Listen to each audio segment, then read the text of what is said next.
আমি আজি কিমান তাৰিখ 5 জুন 2025 চনৰ 5 জুন তাৰিখে আমি আজি কি পালন কৰিম বিশ্ব পৰিৱেশ দিৱস পালন কৰিম।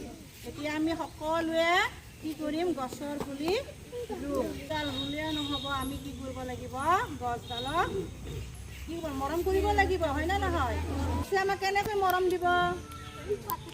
গছে আমাক কি দিয়ে? অক্সিজেন দিয়ে। আৰু কি দিয়ে? কথাটো হ'ল আমি যিটো কাৰ্বন ডাই অক্সাইড এৰি দিওঁ কোনে গ্ৰহণ কৰে? গছে।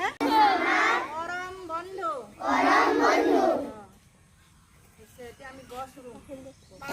এতিয়া কোৱা এডাল গছ ৰুলে আমি গছত কি লাগিব? গছডাল ৰুলে আমাৰ ডাঙৰ দীঘল হ'বলৈ কি লাগিব গছডালত? প্ৰথমতে